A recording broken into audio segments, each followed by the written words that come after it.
à toutes, bonsoir à tous, bienvenue dans cette finale locale Université de Lyon, pardon, c'est l'émotion, c'est le direct, de ma thèse en 180 secondes. Alors ma thèse en 180 secondes, c'est un concours de vulgarisation scientifique où des doctorants ou des docteurs viennent vulgariser leur sujet de thèse en 3 minutes. Alors, je voudrais vous informer, pour commencer, que cette édition a été organisée dans le plus strict respect des règles sanitaires. Nous sommes à huis clos, il n'y a pas de public, il y a seulement les candidats et les membres du jury. Nous sommes tous masqués. Seuls les candidats et les candidates, si ils ou elles le souhaitent, peuvent retirer leur masque juste au moment de venir faire leur représentation. Mais ils l'auront avant, ils l'auront après.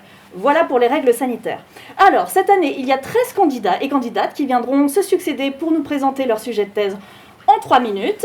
Il y aura plusieurs prix à décerner. Alors d'abord, le prix des internautes. Vous pourrez voter si vous vous êtes inscrit au préalable sur la plateforme dédiée. Malheureusement, si vous ne vous êtes pas inscrit avant, vous ne pourrez pas voter. Mais en tout cas, si vous voulez réagir, n'hésitez pas à le faire sur les réseaux sociaux avec le hashtag MT180 et à interagir, par exemple, avec les comptes du CNRS ou de l'Université de Lyon. Alors, avant toute chose, pardon, je perds mon masque, je le remets parce que c'est important. Avant d'accueillir mes deux invités, je voudrais remercier les partenaires de cette finale locale Université de Lyon, qui sont la région Auvergne-Rhône-Alpes, le Grand Lyon, l'AMGEN, CASDEN et Lyon Capitale, dont un journaliste est dans le jury qui jugera les candidats ce soir. J'accueille maintenant Stéphane Martineau et Laurent Barbieri, si vous voulez venir. Bonjour messieurs, bonjour. Bienvenue. Bonjour. Alors, Stéphane Martineau, vous êtes administrateur provisoire de l'Université de Lyon. Et Laurent Barbieri, vous êtes délégué régional du CNRS Rhône-Auvergne. Alors, une première question pour vous, Stéphane Martineau. Les sujets que vont aborder les doctorants ce soir sont très différents les uns des autres. Est-ce que c'est représentatif des recherches de Lyon-Saint-Étienne ? Oui, tout à fait. Lyon-Saint-Étienne est un site universitaire extrêmement riche, le deuxième site universitaire en France. Nous accueillons tous les ans 5400 docteurs. Nous faisons soutenir plus de 900 thèses et les étudiants sont regroupés en 17 écoles doctorales. Nous couvrons l'intégralité des thématiques des différentes sciences exactes, sciences naturelles et sciences humaines et sociales. Et puis nos laboratoires sont extrêmement attractifs et donc vous aurez aujourd'hui, ce soir, la grande diversité de ce qui se fait dans les laboratoires des établissements de l'Université de Lyon. Ah ben, on a hâte d'entendre ça. Laurent Barbieri, ma thèse en 180 secondes, c'est une opération déployée sur toute la France depuis plusieurs années, comme on le sait. Comment est-ce qu'on est parvenu à un tel rayonnement ? Alors tout à fait, c'est une opération qui est née en 2014 avec une double initiative portée par le CNRS et la conférence des présidents d'université. Et il est vrai qu'elle existait chez nos voisins québécois depuis 2012 et encore un petit peu avant, cette initiative australienne. Alors, bien évidemment, tout de suite, le déploiement a été extrêmement poussé par le CNRS et l'ensemble des partenaires d'établissements d'enseignement supérieur, parce que c'est une nouvelle façon de parler des sciences. C'est vraiment, dans les missions de vulgarisation, de diffusion de la culture scientifique et technique, un événement tout à fait important, et le succès a été immédiat, et il n'a cessé de se démentir, il ne s'est pas démenti depuis. Donc c'est vraiment un des objectifs importants du CNRS, et il n'y a pas besoin de vous convaincre que le lien entre les sciences et la société est plus utile aujourd'hui et plus nécessaire que jamais. Moi, je suis tout à fait convaincue. Stéphane Martineau, en quoi ce type d'opération est important pour vous ? Alors c'est important pour nous à l'Université de Lyon parce que dans les missions que nous portons en transversale pour l'ensemble des établissements membres, il y a bien entendu la diffusion de la science, donc c'est un des éléments, mais aussi l'encadrement, l'entourage des doctorants, aussi bien pendant leur formation, par les formations doctorales transversales que nous organisons pour l'ensemble des docteurs du territoire, mais aussi après le diplôme, par la valorisation de leurs travaux, mais aussi par l'accompagnement à l'engagement dans le milieu professionnel, qui soit académique, mais surtout qui soit non académique dans le monde économique. Donc c'est un sujet extrêmement important et nous attachons beaucoup de force aux enjeux qui vont être un des éléments ce soir, à savoir permettre aux docteurs de pouvoir exposer leurs travaux le plus largement possible. Alors justement, vous avez parlé des enjeux. Laurent Barbieri, quels sont les autres enjeux pour les candidats ce soir ? Alors, bien sûr, leur enjeu, ça va être de nous convaincre en 3 minutes, en 180 secondes. Et ce n'est pas une mince affaire. Non. Et il faudra qu'ils nous convainquent pour gagner une place à la demi-finale nationale, tout d'abord, qui permettra de dégager ensuite 16 représentants qui entreront en compétition au niveau de la finale nationale. Donc la demi-finale aura lieu le 1er avril et la finale nationale, elle aura lieu le 10 juin. Et puis ensuite, le lauréat de cette finale nationale entrera en compétition sur le domaine international, mais en périmètre de la francophonie. Et là, ce sera le 30 septembre qu'à ce moment-là, les lauréats seront connus. Donc, évidemment, je leur souhaite à toutes et à tous d'être de dignes représentants, et particulièrement à tous ceux qui sont dans la salle ce soir et qui doivent commencer à préparer, avoir un petit stress, j'imagine. Mais en tout cas, bon courage à toutes et à tous. Véritablement, on vous souhaite tout le meilleur. Et puis, un point important, c'est que le jury va déterminer, bien évidemment, qui seront les lauréats, mais les internautes qui nous suivent vont être amenés à sélectionner, là aussi, leur lauréat, leur chouchou, leur favori, qui va bénéficier d'un prix spécial et qui sera également sélectionné. Voilà. Merci messieurs. Merci à vous. Et bonne soirée, du coup, à l'écoute de nos candidats. Merci beaucoup. Alors effectivement, il y aura 4 prix ce soir, le prix des internautes, mais aussi 3 prix décernés par le jury que je vais présenter. Alors nous avons Audrey Mazur-Palandre, qui est ingénieure de recherche à l'ENS de Lyon, Pascale Giraudon, qui est directrice de recherche à l'INSERM, Thomas Bréban, qui est bibliothécaire, responsable du département sciences et techniques à la Bibliothèque nationale de Lyon, Alexandre Walt, qui est directeur recherche et innovation, nouvelle génération d'entrepreneurs, et Guillaume Lamy, journaliste à Lyon Capitale, qui est partenaire de cette soirée. Et je vais appeler tout de suite à venir me rejoindre Audrey Mazur-Palandre, qui est présidente de ce jury. Bonsoir Audrey, on va se mettre là. C'est parfait. Alors, est-ce que vous pouvez nous dire sur quels critères les candidats vont être jugés ce soir ? Alors oui, il y a différents critères, notamment le talent d'orateur et l'implication de l'orateur dans sa présentation. La médiation du sujet, est-ce que le contenu est accessible? Est-ce qu'on utilise des exemples qui parlent un peu à tout le monde, des métaphores? La structuration de l'exposé, évidemment, l'enchaînement des idées, par exemple. Et puis, on a le droit aussi de signaler des petits coups de cœur. Voilà. D'accord, alors on va voir les 13 candidats se succéder et vous aurez ensuite 20 minutes pour délibérer, choisir le 3e prix, le 2e prix et le 1er prix, sachant que seuls les 1er et 2e prix auront le droit d'aller en demi-finale nationale, le 1er avril. Qu'est-ce que vous aimeriez dire à nos candidats qui vont bientôt se succéder ici même ? Alors voilà, je vais être très brève parce qu'on m'a parlé d'une limite de 180 secondes. Donc bon, je vais la respecter. Oui, très bien. Voilà, donc tout d'abord, on tient à remercier les organisateurs de nous donner l'opportunité à nos jurys d'assister à cette soirée et de vous écouter toutes et tous. On a hâte de parler de votre thèse. Et on vous souhaite vraiment un bon courage, on est tout oui. Et puis on va vous laisser la parole, j'imagine. Voilà, merci beaucoup. Merci beaucoup et bon courage pour juger tous ces candidats. Merci. Et bien du coup, je crois que nous allons commencer le concours avec le premier candidat qui est une candidate. J'appelle Marie-Lou Mantel.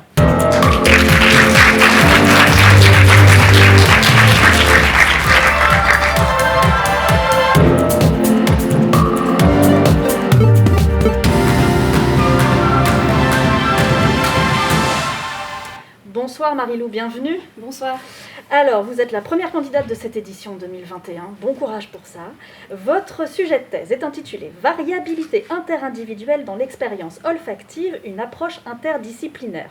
Vous la faites à l'Université Claude Bernard Lyon 1, au sein du Centre de recherche en neurosciences de Lyon, sous la tutelle CNRS Université Lyon 1 INSERM. Est-ce que vous êtes prête à ouvrir le bal ? Eh bien, allons-y. Attention, 3, 2, 1, top. De quelle couleur est cette robe ? La réponse peut vous paraître évidente. Pour moi, par exemple, elle est blanche et or, alors que pour d'autres, elle est définitivement bleue et noire. Et c'est normal. La perception des couleurs est un phénomène subjectif, avec des critères propres à chacun. Mais bon, la plupart d'entre vous seront quand même d'accord pour voir une robe en regardant cette image. Et pour étudier la manière dont le cerveau traite et interprète les éléments de son environnement, comme par exemple cette robe, les chercheurs en neurosciences s'intéressent généralement à ce que perçoit la majorité des personnes. Cela leur permet de construire des hypothèses sur le fonctionnement universel du cerveau humain. Et c'est une question passionnante, bien sûr, mais je pense qu'il est tout aussi intéressant de comprendre ce qui rend les gens différents dans leur perception du monde. Et dans ma thèse, j'ai choisi de m'intéresser à l'odorat, parce que c'est un sens pour lequel il existe de grandes variations individuelles. Par exemple, si je vous fais sentir une molécule, qu'on va appeler le MSH, certains d'entre vous seront vraiment dégoûtés par l'odeur désagréable qui s'en dégage, de transpiration, alors que d'autres en apprécieront les subtiles notes d'agrumes. Et aujourd'hui, on ne comprend pas encore très bien pourquoi une même molécule, comme ce MSH, peut donner lieu à des expériences si différentes chez les personnes qui la sentent. Et pour pouvoir répondre à cette question, il faut déjà avoir accès à ce qui se passe dans la tête d'une personne quand elle sent une odeur. Et c'est quelque chose de très complexe, puisque par définition, c'est un phénomène subjectif et difficilement verbalisable, surtout dans le cas de l'olfaction. Imaginez par exemple, le matin, vous vous asseyez sur votre table de petit déjeuner et vous sentez votre café tout juste fait. Comment est-ce que vous décririez l'arôme de ce café à quelqu'un qui n'en a jamais senti ? Pas facile, non ?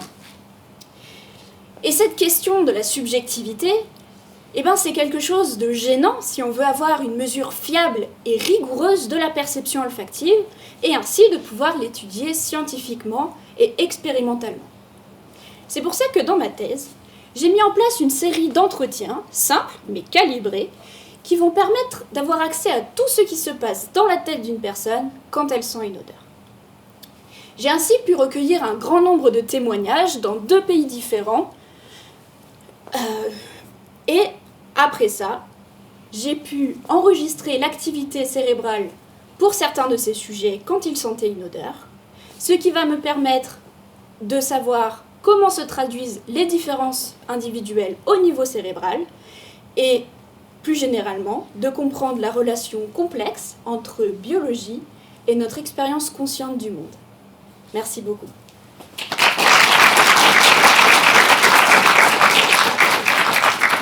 Merci beaucoup Marie-Lou. Je vais vous laisser remettre un masque pour respecter les règles sanitaires et je vais appeler le deuxième candidat, Kylian Caillot.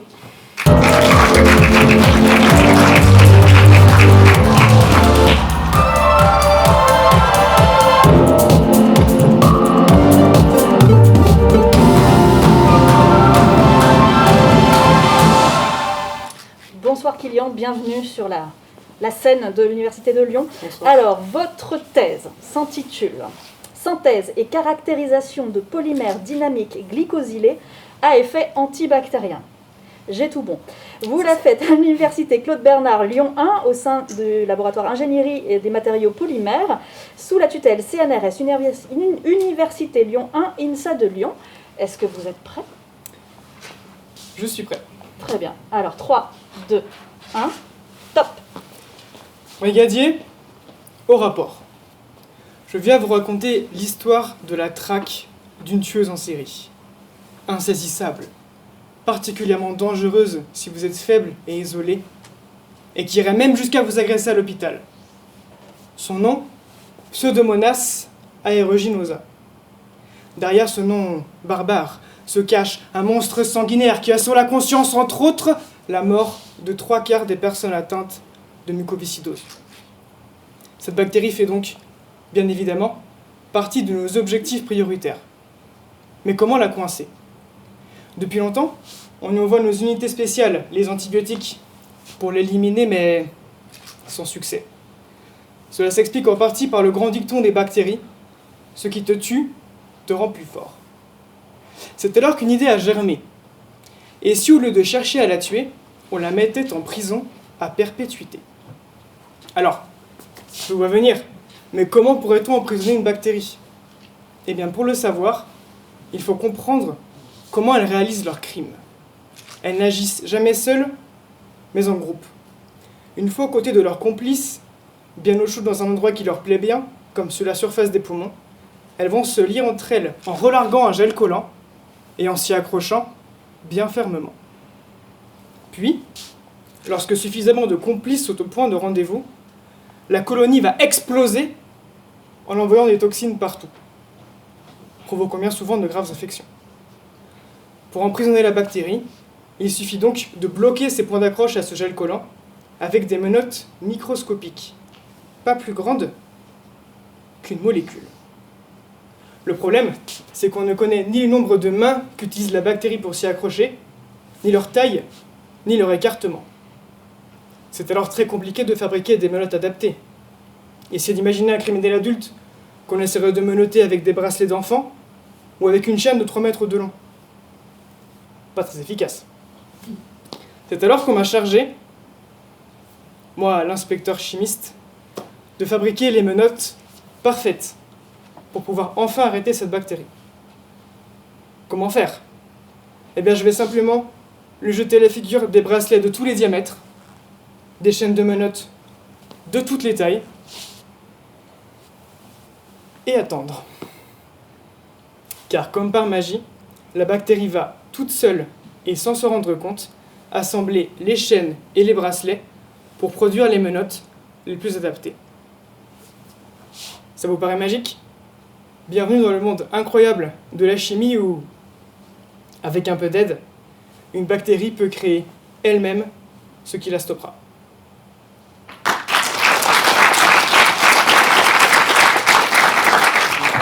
Merci beaucoup, Kylian. Je vais appeler la troisième candidate de cette édition, Maude Gallimard.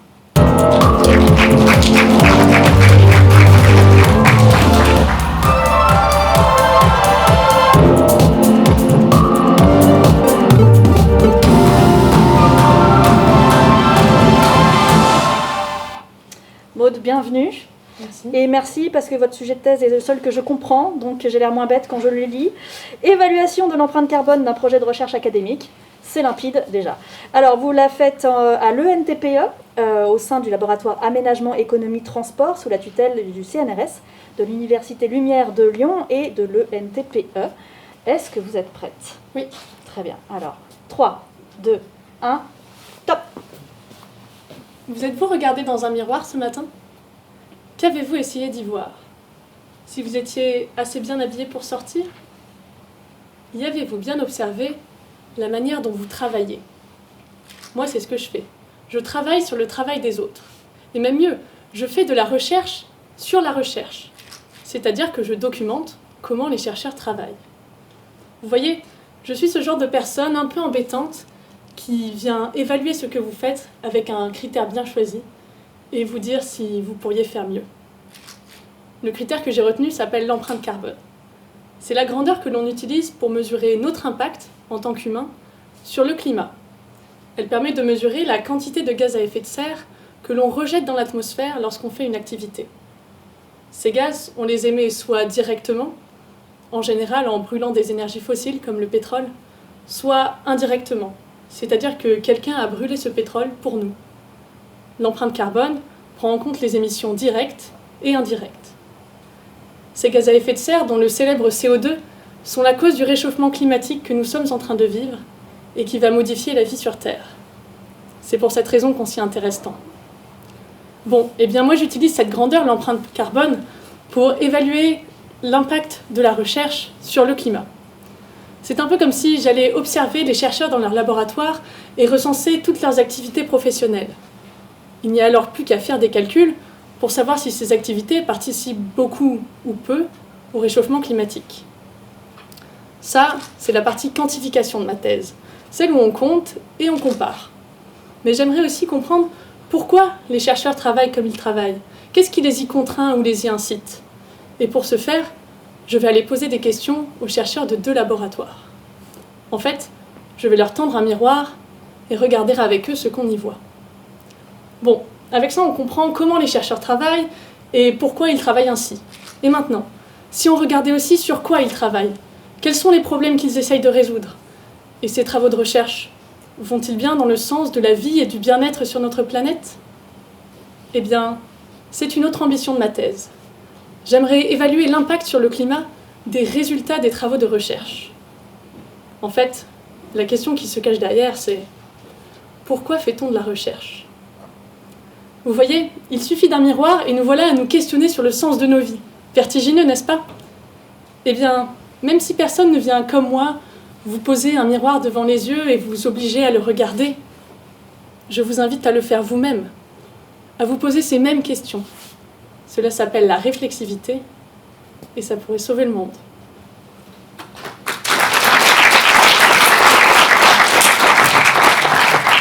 Merci beaucoup Maude. Je vais accueillir le 4e candidat de cette édition, mais c'est une émission quand même, Maxime Ray.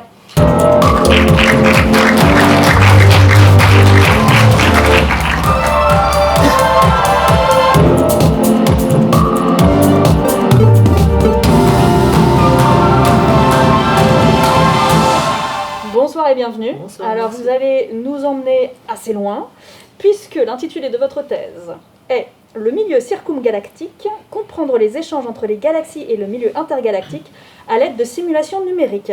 Vous la faites à l'ENS de Lyon, au sein du Centre de recherche astrophysique de Lyon, sous la tutelle CNRS, Université Lyon 1, ENS de Lyon. Est-ce que vous êtes prêts à nous envoyer en balade? Oui. Alors 3, 2, 1, top. Bonjour. J'aimerais vous faire rêver. Que vous deveniez des géants et preniez la Terre entre vos mains. Mais ce n'est pas assez pour moi. Je voudrais que vous grandissiez encore, que vous soyez titanesque, jusqu'à avoir le système solaire entre vos mains. Vous voyez le Soleil, 4 planètes assez proches, 4 autres un peu plus distantes. Et en vous éloignant encore, vous remarquez de plus en plus d'étoiles qui créent une forme que vous reconnaissez tous. C'est notre galaxie, la Voie lactée, avec ses magnifiques bras en forme de spirale. Dans un dernier effort, je vous demanderai d'aller encore plus loin, de reculer jusqu'à avoir, au creux de vos mains, une multitude de galaxies, un morceau d'univers. Notre compréhension physique de celui-ci est incroyable. On en a même 2 images, une à ses débuts et une aujourd'hui. Ce que je fais est de prendre la première, rajouter la physique qui dictera son évolution temporelle, la gravité, le rayonnement, la matière noire, l'expansion de l'univers, et une fois tous les ingrédients inclus, de le mettre dans une sorte de four, un centre de calcul, un ordinateur extrêmement puissant qui permet de faire passer 1 an de calcul en une journée. Une fois fini, je récupère mon morceau d'univers en espérant qu'il ressemble à notre seconde image, celle d'aujourd'hui. Mais en comparant, les galaxies ont formé trop d'étoiles. Il manque un ingrédient à notre recette. C'est la rétroaction des galaxies, des phénomènes qui vont éjecter le gaz qui les compose et réduire leur formation stellaire. Pour celle que j'étudie, l'hypothèse principale réside dans la fin de vie des étoiles, les supernovae, des explosions d'une violence inouïe ayant un impact majeur sur la formation des galaxies. Mais il n'est pas si simple à mettre en place. Dans une galaxie, il y a des centaines de milliards d'étoiles. Un peu trop pour notre ordinateur. On ne peut pas les simuler une à une. Il faudrait trop de puissance de calcul. Désolé. On ne peut pas les simuler une à une. Il faut donc créer des modèles décrivant réalistiquement leur impact à grande échelle. Si on n'en met pas assez, rien ne se passe. Si on en met trop, notre galaxie explose, il n'en reste rien. Mais en réalité, on gère plutôt bien cet aspect-là. On réussit même à créer des galaxies réalistes par différents modèles, c'est-à-dire différentes approches physiques. Ce que je fais est donc, en partant d'une même galaxie, de simuler son évolution par chacun de ces modèles. Et ayant en main les galaxies résultantes, je compare les propriétés du milieu qui les entoure, le milieu circumgalactique, à des observations de l'univers local. Et s'il y a une chose que j'aimerais que vous reteniez de tout ceci, c'est que la compréhension de l'univers est entre nos mains. Merci.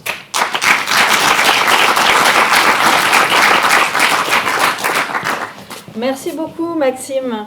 Notre prochain candidat n'est pas doctorant, il est docteur. J'appelle donc le docteur Dimitri Fayol.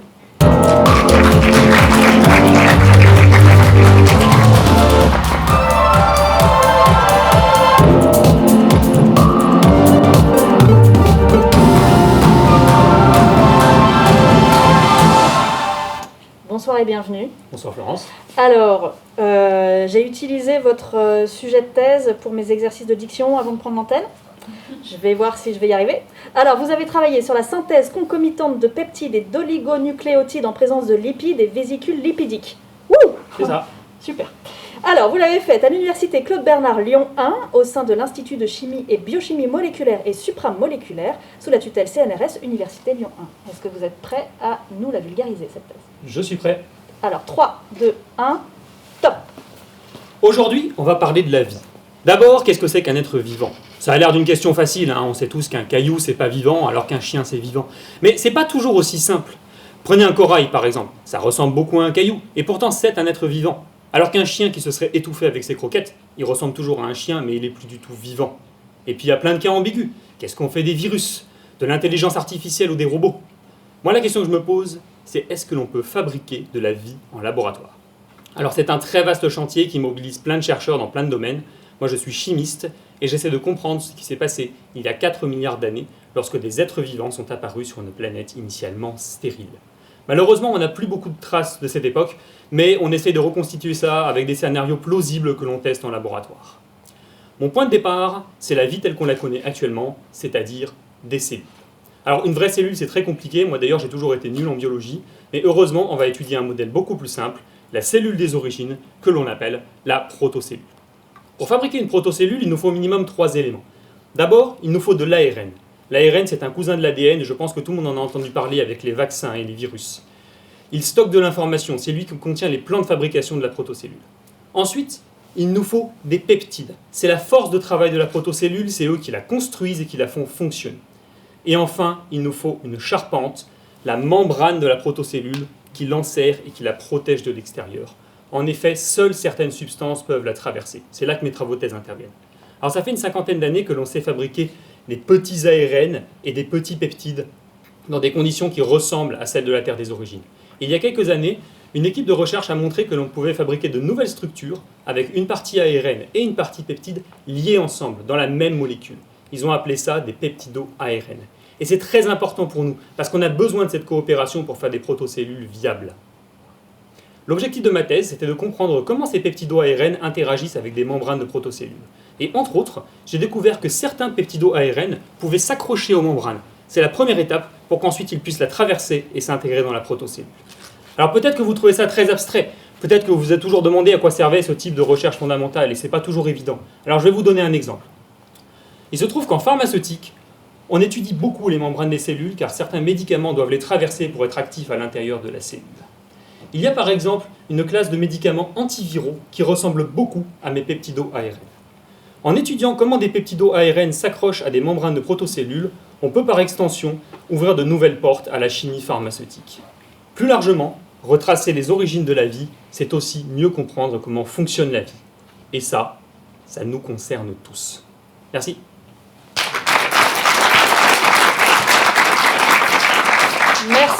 Merci beaucoup Dimitri. Je vais appeler la candidate suivante, Siem Saya.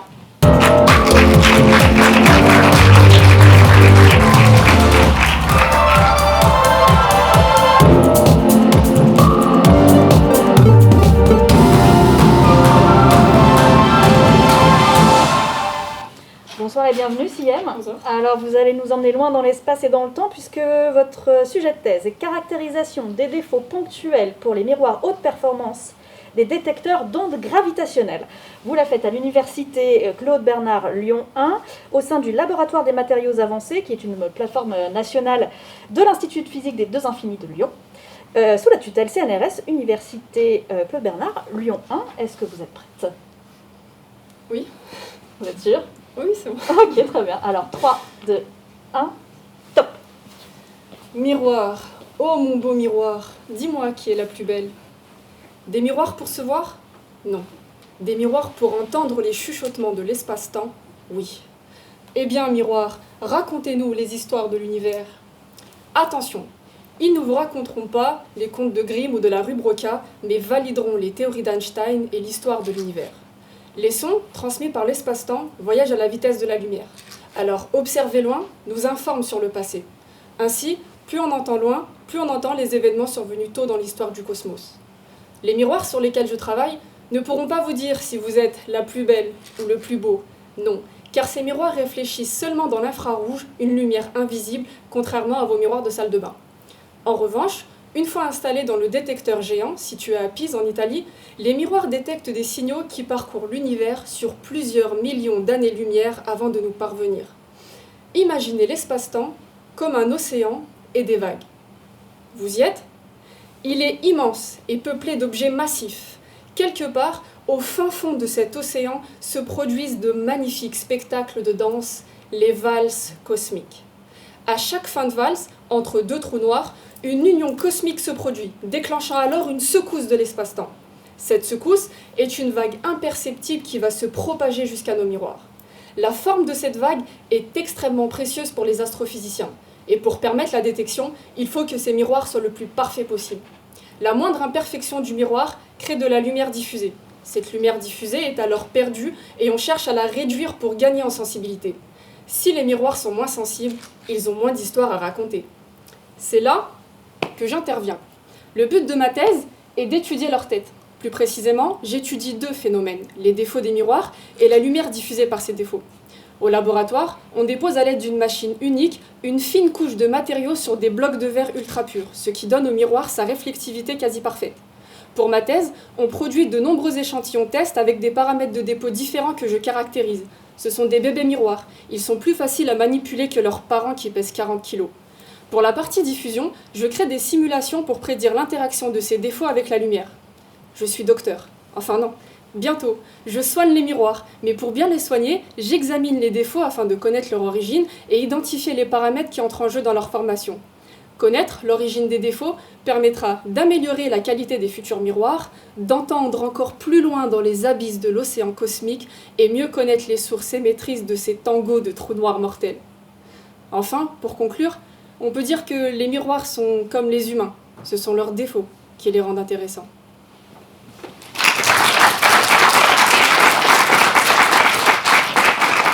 Merci beaucoup. Je vais appeler désormais Thibaut Soyer.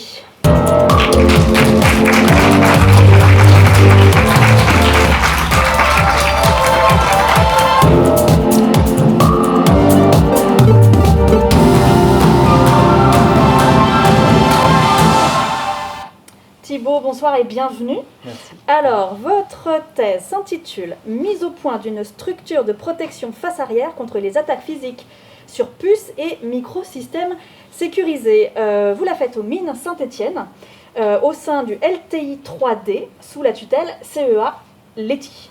Tout à fait. Est-ce que vous êtes prêts? Oui. Alors, 3, 2, 1, top. Bonjour. Comme vous l'avez sûrement remarqué, nos appareils électroniques ne cessent d'envahir notre quotidien. Mais cette dépendance technologique a un prix. Qui, dans cette salle, serait prêt à me donner son téléphone portable? Vous? Car vous pensez avoir un excellent code PIN qui vous protège?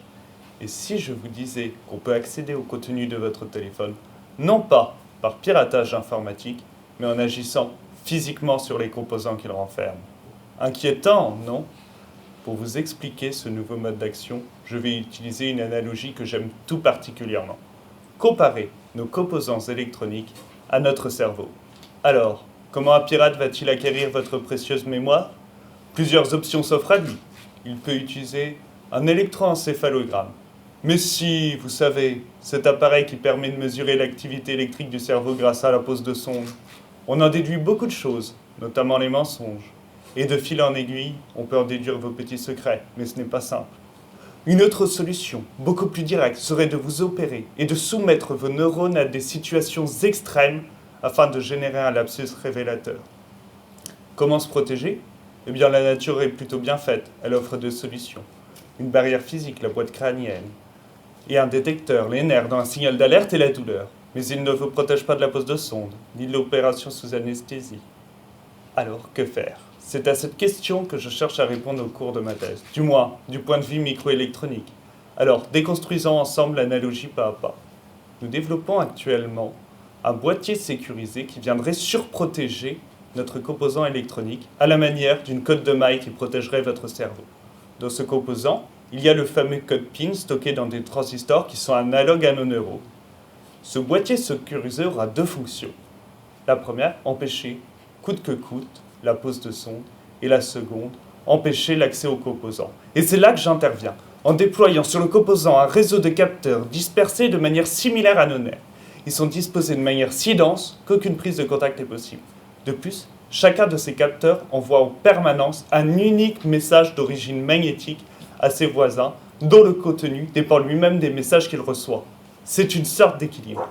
Ainsi, la moindre tentative d'intrusion par modification d'un ou plusieurs de ces capteurs modifiera l'ensemble des messages échangés. C'est un effet papillon, petite cause, grande conséquence. Ainsi, ma thèse peut se résumer en la mise en place d'un réseau de capteurs communiquant par effet magnétique. Il constitue un coffre-fort pour vos composants électroniques, afin que vos petits secrets ne restent en toutes circonstances. Merci.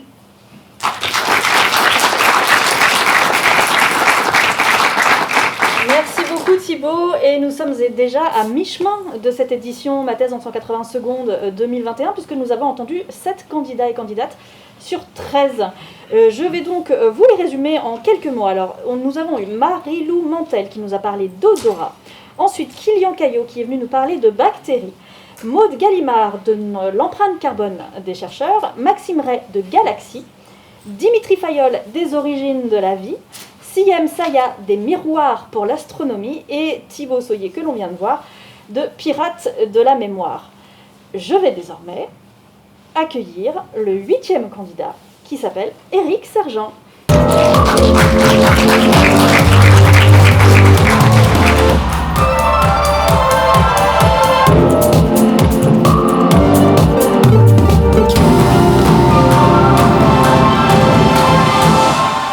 Bonsoir et bienvenue Eric. Bonsoir, merci. Alors vous, c'est pareil, j'ai compris tous les mots de votre sujet de thèse, donc merci pour ça. Il s'intitule « Cimetières et sépultures en France, 1848-1914, l'art funéraire à travers les exemples de Paris, Lyon et Dijon ». Vous la faites à l'Université Lumière Lyon 2, au sein du laboratoire de recherche historique Rhône-Alpes, sous la tutelle CNRS Université Lumière Lyon 2, Université Jean Moulin Lyon 3, ENS de Lyon, Université Grenoble-Alpes. Est-ce que vous êtes prêts ? Oui. Alors 3, 2, 1, top. Qui n'a jamais remarqué, en déambulant dans les allées d'un cimetière, pour des raisons que la logique de la vie humaine explique, une belle statue ou une imposante chapelle ornée de vitraux colorés ? Les cimetières urbains sont de véritables musées à ciel ouvert. Tous les grands artistes du XIXe siècle y ont réalisé des œuvres surprenantes. D'Auguste Rodin à Charles Garnier, en passant par Hector Guimard ou David d'Angers, tous, à un moment de leur vie, se sont intéressés aux funéraires. Comment comprendre en 2021 ces œuvres qui nous paraissent étranges, farfelues, effrayantes, mais passionnantes ? Pourquoi Charles Pigeon veille pour l'éternité sur sa femme endormie au cimetière du Montparnasse ? En quoi le gisant de Victor Noir par Jules Dallou, célèbre pour sa proéminence remarquée, est une œuvre magistrale de la sculpture funéraire et de la sculpture tout court ? Et que penser encore de la délirante chapelle du président Adolphe Thiers, haute de 14 mètres, d'une superficie de 145 mètres carrés et d'une délirante exubérance décorative ? Notre rapport à la mort a tant changé que ces objets nous sont devenus étrangers. Les historiens ont étudié depuis plusieurs décennies déjà la mort et les cimetières. Mais les historiens de l'art n'ont que peu enquêté sur les tombeaux. Et pour cause, le corpus est immense, plusieurs centaines de milliers de monuments. J'ai choisi de m'intéresser à quelques milliers d'entre eux, répartis dans 3 villes, Paris, Lyon et Dijon. Car la tombe du Parisien est-elle la même que celle du Lyonnais ? Gustave Flaubert écrivait en 1869 à George Sand « J'ai été pris au Père-Lachaise d'un dégoût de l'humanité profond et douloureux. Vous n'imaginez pas le fétichisme des tombeaux. » Et pourtant, les historiens, les critiques, les romanciers du XIXe siècle se promènent tous au cimetière comme dans les salles d'un musée. Les architectes et les sculpteurs exposent leurs œuvres funéraires dans les grandes expositions aux côtés des bustes de grands bourgeois et des allégories sensuelles. Les marbreries fleurissent et des quartiers entiers des villes se spécialisent dans ce que l'on pourrait appeler l'industrie du funéraire, où de petites mains anonymes, chaque jour, sculptent des pensées et des sabliers ailés et gravent des épitaphes. L'objectif de ma thèse est d'essayer de comprendre ce qu'a été réellement cet art propre au XIXe siècle, de restituer toute une culture perdue du funéraire, d'en saisir les enjeux artistiques bien sûr, mais aussi économiques, moraux, voire politiques. J'étudie les artistes, leurs œuvres, les hommes et les femmes qui ont commandé ces monuments, pour retrouver le bouillonnement incessant d'un milieu aujourd'hui disparu, pour que leurs efforts, leur inventivité et leurs œuvres ne reste pas lettre morte. Si j'étudie ces tombeaux, c'est aussi parce que le temps les menace constamment. Contrairement aux épitaphes qui promettent l'éternité, les tombeaux, eux, ne sont pas éternels. Je vous remercie.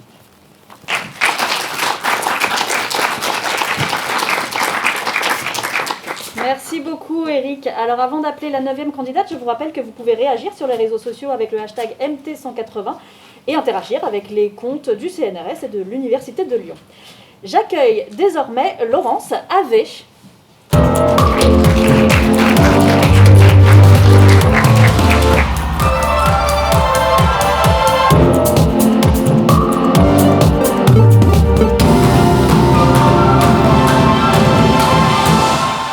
Bonsoir et bienvenue Laurence. Merci. Alors, votre thèse s'intitule « Troubles de représentation du corps, de l'expérience motrice à la perception ».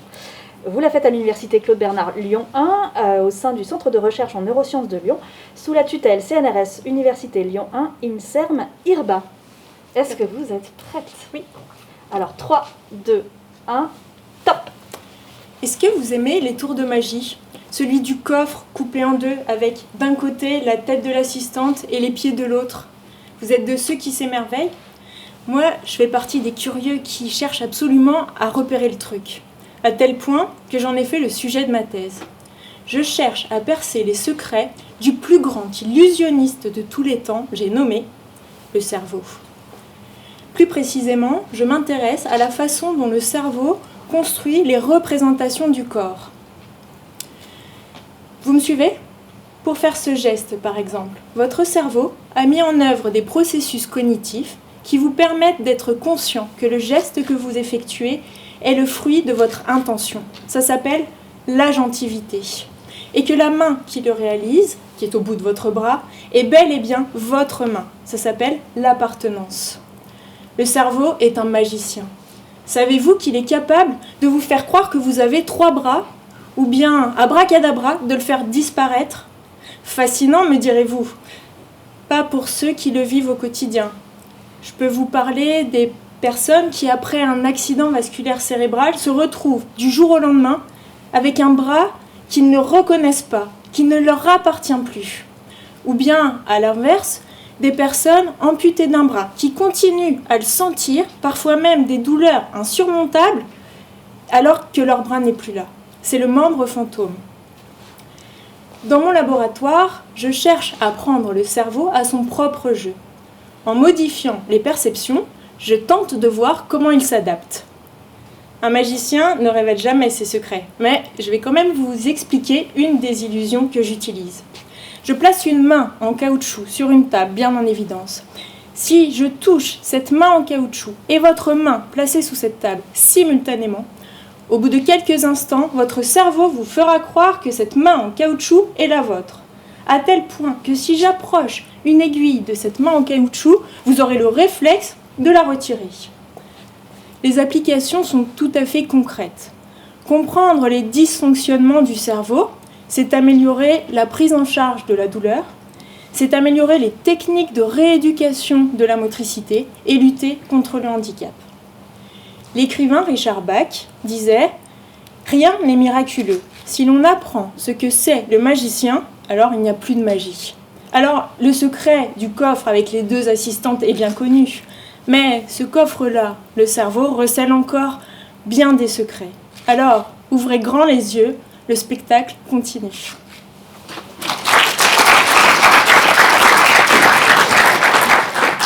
Merci beaucoup Laurence. Et j'appelle le docteur Valentin Baron.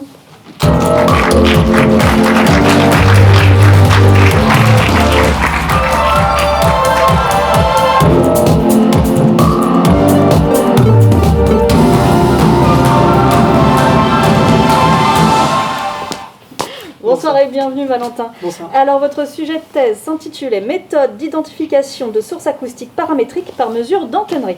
Vous l'avez faite à l'INSA de Lyon, au sein du Centre de recherche en acquisition et traitement de l'image pour la santé, sous la tutelle CNRS Université Lyon 1, INSA de Lyon, INSERM, MicroDB.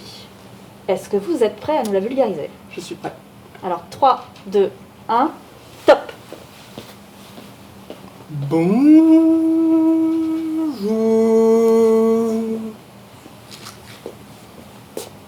comme vous pouvez le constater, parler baleine, ça implique de faire des bruits bizarres. Mais ça tombe bien, des bruits, j'en ai plein la thèse.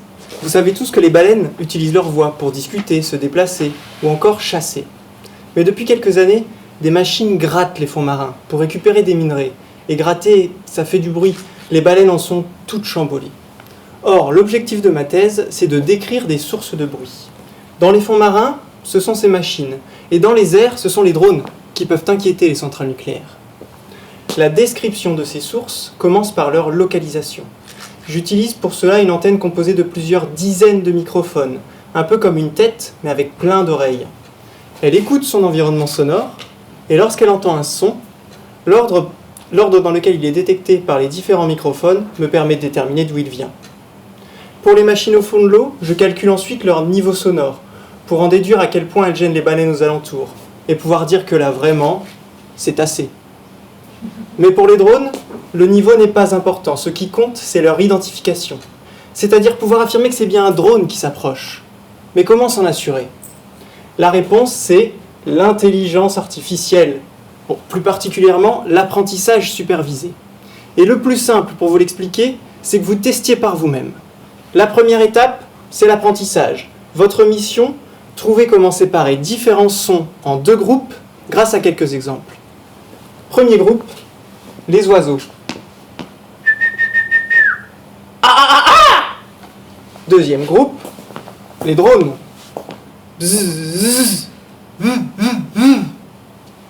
Maintenant, c'est à vous de jouer. Apprenez. Ça chante, c'est un oiseau. Ça vibre, c'est un drone. Mon ordinateur a exactement le même raisonnement que vous, mais en utilisant 87 caractéristiques que je lui donne à calculer sur le signal. Son volume maximal ou sa quantité d'énergie, par exemple. C'est bon ? Vous avez appris ? On peut donc passer à la phase de test, avec attention, un nouveau bruit inconnu à identifier. Alors ? Facile pour vous, c'est un oiseau. Mais n'oubliez pas que mon ordinateur, c'est la première fois de sa vie qu'il a entendu tous ces sons. Donc pour résumer dans ma thèse, je décris des sources de bruit avec ma tête pleine d'oreilles. Mon antenne, quoi. Cette description me permet d'identifier de potentielles menaces aux abords de sites sensibles et de protéger les baleines contre des bruits indésirables. Et qui sait, peut-être qu'un jour l'une d'entre elles me dira « Merci beaucoup ».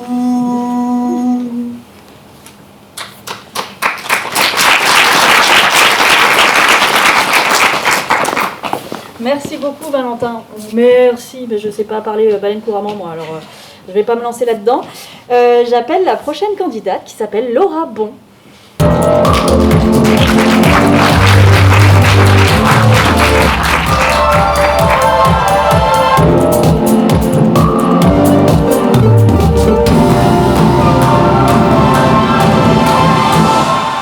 Bonsoir Laura et bienvenue. Bonsoir.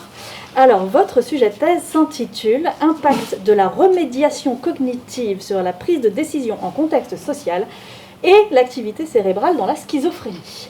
Alors, vous l'avez faite à l'Université Claude Bernard Lyon 1 au sein de l'Institut des sciences cognitives Marc Jeanneraud, sous la tutelle du CNRS de l'Université Lyon 1 et du CHU Le Vinatier. C'est ça, ouf. Est-ce que vous êtes prête ? Oui. Alors, 3, 2, 1, top. Si je vous parle de schizophrénie, à quoi pensez-vous ? Délire, hallucination, paranoïa sont souvent les symptômes les plus cités. Vous visualisez ? Black Swan, psychose. Pourtant, une majorité de patients voient ces symptômes atténués par les médicaments. Mais alors, qu'est-ce que la schizophrénie ? Pour le découvrir, je vous propose un voyage au cœur du quotidien d'une de mes participantes. Et je vais aujourd'hui vous parler de cognition sociale et de remédiation cognitive. Aurélie a 27 ans et un diagnostic de schizophrénie. Elle vient de démissionner de son travail qu'elle avait mis du temps à obtenir et qui lui tenait à cœur. Pourquoi ? Pour elle, passer des journées auprès de ses collègues était beaucoup trop épuisant. Peu sympathique pour les collègues, me direz-vous. Oui, mais Aurélie souffre de troubles de la cognition sociale. Elle a notamment des difficultés à reconnaître une émotion sur un visage, ainsi qu'une tendance à penser que les autres lui sont hostiles. Dans ce contexte où les relations sociales n'ont rien d'intuitif, la moindre décision à prendre est un véritable dilemme, et les journées d'Aurélie sont épuisantes. Pour en apprendre plus sur ces troubles, je vous propose de poursuivre notre voyage au cœur de l'activité de son cerveau. Ma manière préférée de l'observer, c'est l'EEG, électroencéphalographie. Imaginez des vagues qui ondulent différemment en fonction des obstacles qu'elles rencontrent. L'EEG retranscrit l'activité électrique du cerveau sous forme d'ondes qui oscillent différemment en fonction des informations que nous traitons. Dans la schizophrénie, ces ondes s'activent moins rapidement et moins fortement face à une prise de décision, comme Aurélie qui doit décider ou non de prêter son ordinateur à ce collègue qui lui semble si hostile. Bien beau de savoir tout ça, me direz-vous, mais que peut-on faire pour aider Aurélie ? Il existe des thérapies spécifiques appelées remédiation cognitive. Et c'est là que j'entre en jeu, car ces thérapies fonctionnent, mais elles n'ont pas la même efficacité chez tous les patients. De plus, nous ne connaissons pas leurs effets spécifiques sur l'activité du cerveau. Nous avons donc créé une tâche reproduisant des situations sociales dans lesquelles nos patients prennent des décisions pendant qu'un bonnet un peu spécifique enregistre l'activité de leur cerveau. Ils vont alors effectuer ces tâches avant, puis après une remédiation de 10 semaines, pendant lesquelles les patients vont travailler en groupe à développer des stratégies pour compenser leurs difficultés. Et la grande question, c'est de savoir si le cerveau va agir différemment après la thérapie. Nous observons également différents paramètres comme le type de médicament pris ou la présence de symptômes. Pour les résultats, il faudra patienter jusqu'à la fin du voyage dans 6 mois. Je suis la seule à rester séquestrée dans cette pièce jusque-là. Je vous libère, mais s'il vous plaît, la prochaine fois que vous parlerez schizophrénie, pensez à Aurélie. Merci.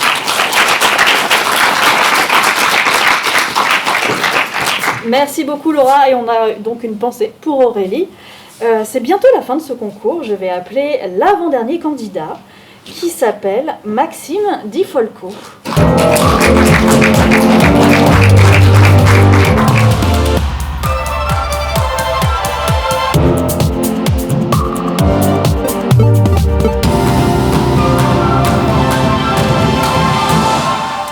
Bonsoir et bienvenue Maxime. Merci.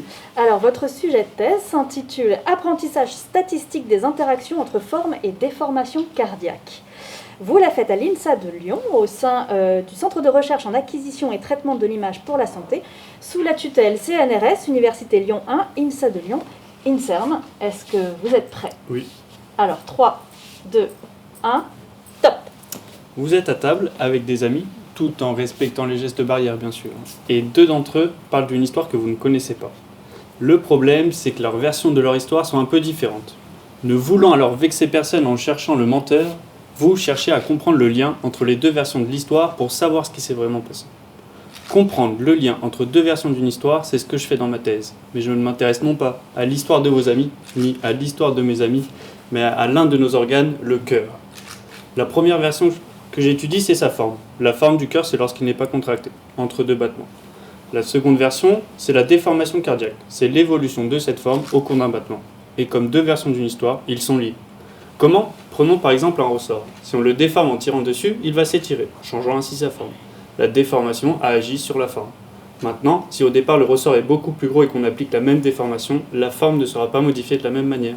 La forme a agi sur la déformation. C'est la même chose pour le cœur, en beaucoup plus complexe. Le problème aujourd'hui, c'est que les médecins utilisent seulement quelques indicateurs pour étudier ce lien entre forme et déformation cardiaque. En clair, ils résument 2 versions d'une histoire en un ou plusieurs mots, et une histoire résumée en un mot, c'est dur à comprendre. Le but de ma thèse est donc d'étudier ce lien entre forme et déformation cardiaque pour trouver un meilleur moyen de le résumer. Mais attention, je ne veux pas comprendre ce lien pour un cœur, mais je le cherche à le généraliser pour le plus de cœurs possible. Et ça, peu importe que vous ayez le cœur léger ou le cœur lourd, que vous soyez malade ou en bonne santé. Je veux même comprendre ce lien pour les cœurs brisés. J'ai donc collaboré avec une cardiologue qui m'a fourni des centaines d'images de cœurs différents. Ces images me permettent d'obtenir des informations très précises de forme et de déformation. Mais qui dit précis, dit aussi longue histoire qu'il va falloir résumer. Et grâce à une famille de méthodes mathématiques appelées réduction de dimension, je peux analyser autant de données. Ces méthodes me permettent de réduire la quantité d'informations et garder seulement les plus caractéristiques. Ces caractéristiques peuvent être le volume ou la déformation moyenne. Ce sont les indicateurs qu'utilisent aujourd'hui les médecins. Je cherche des éléments plus précis, une zone de déformation élevée, propre à une certaine maladie, ou une bosse, un creux, qui rendrait la forme du cœur anormale. Pour certaines applications, j'ai mis en évidence mathématiquement le lien entre forme et déformation cardiaque. Pour cela, j'ai relié les résultats de mes méthodes à des observations cliniques. Aujourd'hui, je m'intéresse à différentes façons de raconter une histoire, c'est-à-dire différentes façons de considérer la forme et la déformation cardiaque. Je cherche aussi comment le résultat de mes méthodes peuvent apporter de nouvelles informations aux médecins. Mais le cœur a ses raisons que la raison ignore, et comprendre le résultat de mes méthodes est parfois aussi dur qu'à déchiffrer les histoires de mes amis. Heureusement, messieurs, dames, il me reste encore quelques mois pour comprendre l'histoire du cœur et toute la vie pour comprendre celle de mes amis.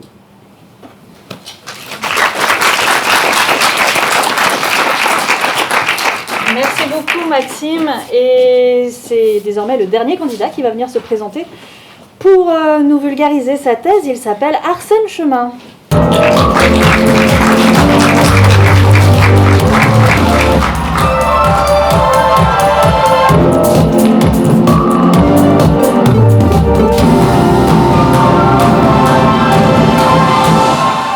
Bonsoir et bienvenue Arsène. Bonsoir.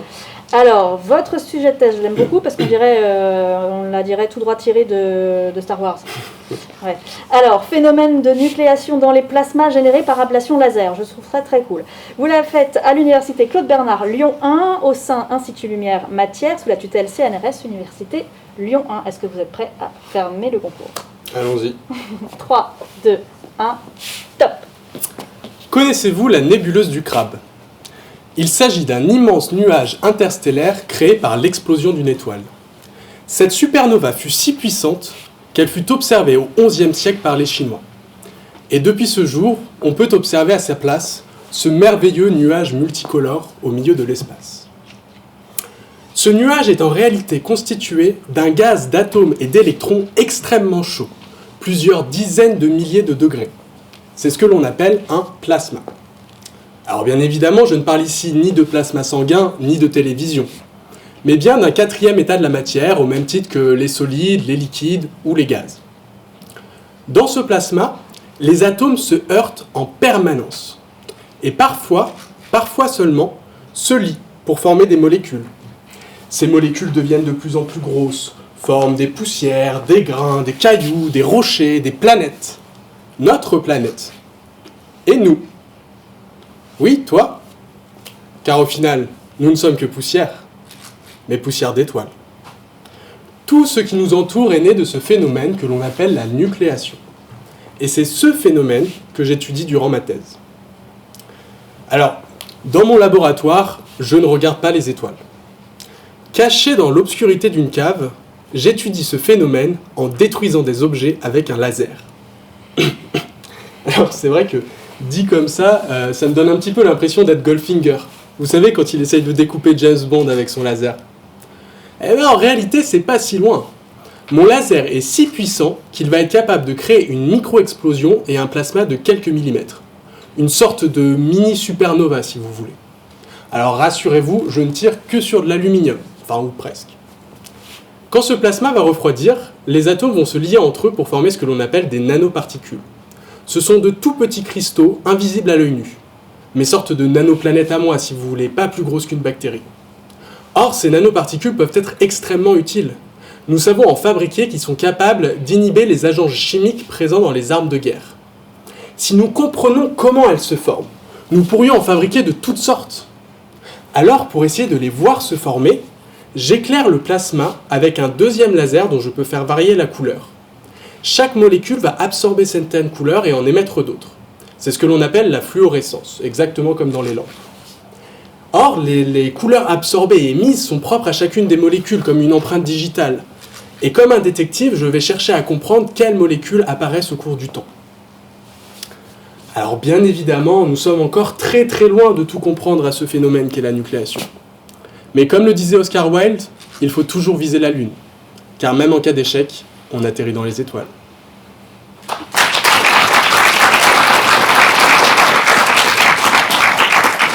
Merci beaucoup Arsène, et c'est donc sur une citation d'Oscar Wilde que se terminent les présentations des 13 candidats de cette édition Ma thèse en 180 secondes 2021. Alors je vais me permettre de récapituler le nom des candidats et leur sujet de ce soir, parce que n'oubliez pas que vous votez pour le prix des internautes. Alors, dans l'ordre de représentation, nous avons eu Marie-Lou Mantel qui nous a parlé d'odorat, Kilian Caillot qui nous a parlé de bactéries, Maud Gallimard de l'empreinte carbone, Maxime Ray de Galaxie, Dimitri Fayol des origines de la vie, Siem Saya des miroirs pour l'astronomie, Thibaut Soyer de Pirates de la mémoire, Éric Sergent des cimetières, Laurent Savet du cerveau et de ses illusions, Valentin Baron des baleines, Laura Bon de la schizophrénie, Maxime Di Folco des histoires de cœur et Arsène Chemin que l'on vient de voir de Plasma. Je vous rappelle que vous ne pouvez pas voter si vous ne vous êtes pas inscrit préalablement sur la plateforme. Mais si vous voulez réagir sur les réseaux sociaux, n'hésitez pas à le faire avec le hashtag MT180 et à interagir avec les comptes du CNRS et de l'Université de Lyon. Maintenant, le jury va aller délibérer. Et moi, je vous donne rendez-vous dans une quinzaine de minutes pour savoir qui auront les 4 prix que nous pourrons décerner ce soir à ces 13 candidats et candidates. A tout à l'heure et merci beaucoup de les avoir écoutés.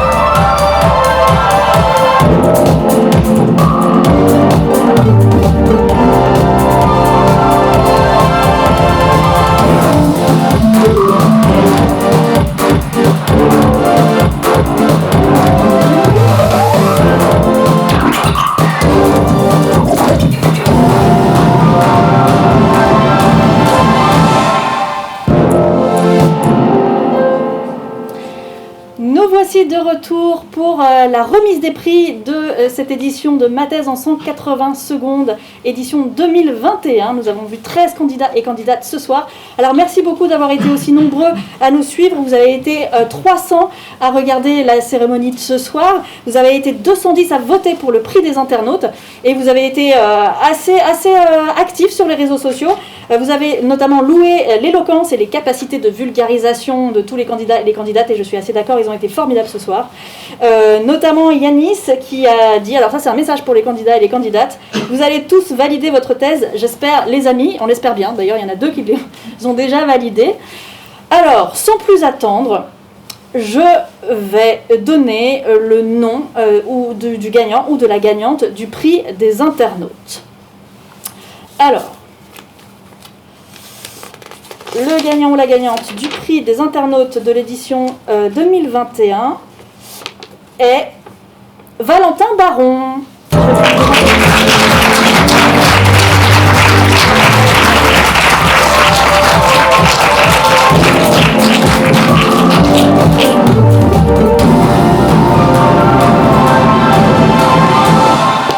Félicitations Valentin. Merci beaucoup. Alors est-ce que vous allez nous faire un petit speech en langage de baleine ? Je pourrais, mais ça va être un petit peu long, je pense. Bon, alors on va commencer. Merci beaucoup, évidemment. Quelle est votre réaction ?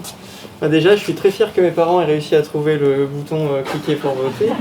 Et non, je suis super content parce que je pense que tout le monde avait mobilisé toute sa famille, tous ses amis. Donc on était tous vraiment contents de pouvoir gagner ce prix. Et au départ, je faisais ma présentation pour faire rire les gens, pour partager ça à un public. Et le fait que le public ait adhéré à ce message-là, ça me fait vraiment plaisir.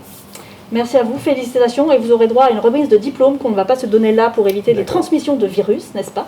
Mais le cœur y est, donc voilà, bravo, bravo Valentin, merci beaucoup.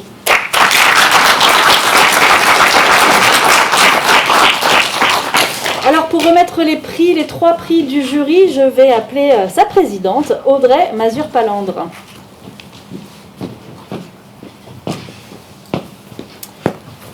Alors, Madame la Présidente du jury, comment s'est passé le vote ? Ça a été vraiment super difficile, je crois que... On va se rapprocher de votre micro. Voilà, non, ça n'a pas été évident, parce qu'en fait, on a chacun d'abord listé nos coups de cœur, et en fait, on est arrivé à une dizaine de coups de cœur. Sur 13, ça fait beaucoup, oui. Donc autant vous dire qu'après, en 20 minutes, pour se décider, ça n'a pas été simple. Donc non, on félicite vraiment tous les candidats et les candidates parce que c'était des très bons jobs, quoi. On a tout compris. Donc, et moi aussi. Donc vraiment, ça montre à quel point ils ont été doués. Ça a été vraiment... ils ont de grandes qualités d'orateurs et d'oratrices. C'était vraiment très intéressant. Moi, j'ai été vraiment impressionnée parce que je me suis dit, est-ce que en première, deuxième année de thèse, j'aurais été aussi convaincante, à l'aise en 180 secondes. Donc vraiment, je tenais à les féliciter toutes et tous. Bravo pour votre travail. Ça a été vraiment difficile de se décider et je voudrais juste dire à Valentin que c'était un de mes coups de cœur. Donc je suis super contente. J'ai vraiment aimé le parler baleines et les drones. Voilà. Bravo à vous, à tout le monde. Oui, bravo, merci beaucoup. Alors, est-ce que vous pourriez nous dire quel est le 3e prix du jury, s'il vous plaît? Oui. Alors là aussi, je suis très contente parce que c'est un de mes coups de cœur. Mais pas seulement le mien, hein, il y en a eu. C'est Sian Saya qu'on va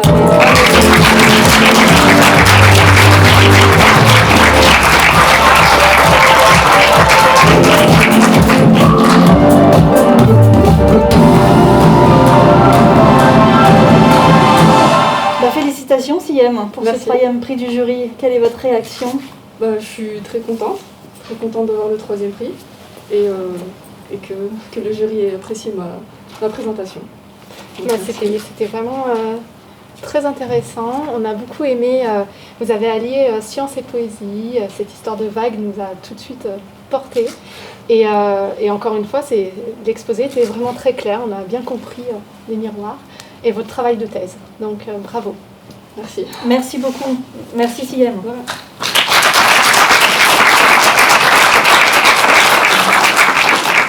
Bon, c'était un petit peu triste de remettre des prix sans remise des prix, mais bon, les circonstances malheureusement. Est-ce que vous pourriez nous dire, s'il vous plaît, quel est le 2e prix du jury? Oui, alors le 2e prix, c'est Arsène Chemin.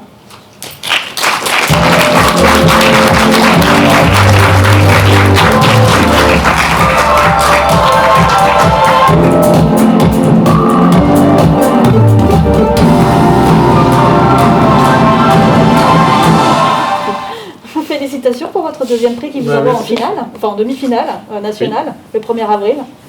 Et c'est pas une blague. C'est pas une blague, Madame la Présidente. Est-ce que vous avez quelque chose à dire à Arsène? Oui, vous nous avez vraiment épaté par vos habiletés, votre capacité d'orateur, vraiment. On vous suivait vraiment facilement. Vous avez été le coup de cœur de plusieurs membres du jury, donc bravo, c'était vraiment super clair. Et puis vraiment une grande aisance à l'oral. Voilà, bravo. Merci beaucoup. Est-ce que vous avez quelque chose à ajouter? Heureusement qu'il y a un masque pour pas trop qu'on voit que je rougis. Non, merci pour les compliments. Je suis très content. Il y avait énormément de concurrence. Les autres candidats étaient vraiment très très très bons. Voilà. Félicitations à tout le monde. Et puis petite dédicace à Yanis. J'ai bien fait de viser la lune et de ne pas avoir trop peur. Voilà. Merci beaucoup. Merci à vous Arsène. Merci beaucoup.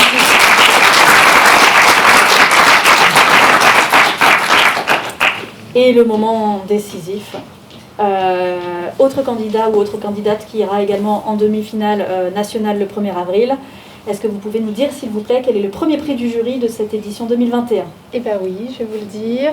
C'est Éric Sergent.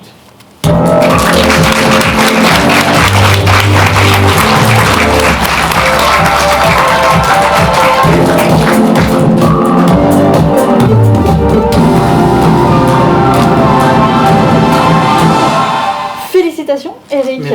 Merci beaucoup. Madame la Présidente, je vous en prie. Merci. Alors, comme tout le monde, c'était un excellent travail. Vous avez une grande prestance orale aussi. Vraiment, c'était super agréable de vous suivre, de vous entendre parler et de faire ces liens entre l'art, l'histoire, ponctués de références littéraires.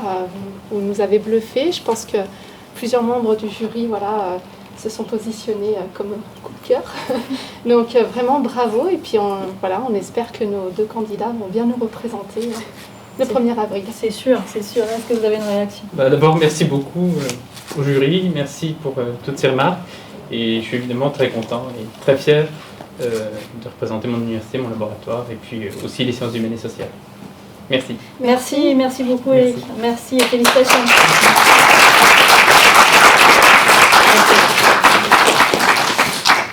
Merci beaucoup, merci à tous et à toutes d'avoir suivi cette édition 2021 de ma thèse en 180 secondes, cette finale locale Université de Lyon. Je voudrais terminer en remerciant tout un tas de monde, notamment les partenaires Région Auvergne-Rhône-Alpes, le Grand Lyon bien sûr, la MGUN, Casden et Lyon Capitale, dont un journaliste était dans le jury ce soir. J'aimerais aussi remercier les équipes organisatrices de l'Université de Lyon et de la délégation Rhône-Auvergne du CNRS, sans qui cette soirée n'aurait pas pu exister. Bien entendu, merci aux équipes techniques, sans qui vous n'auriez rien vu, rien entendu. Bref, elles sont évidemment primordiales et elles ont fait un super boulot. Je les remercie même personnellement.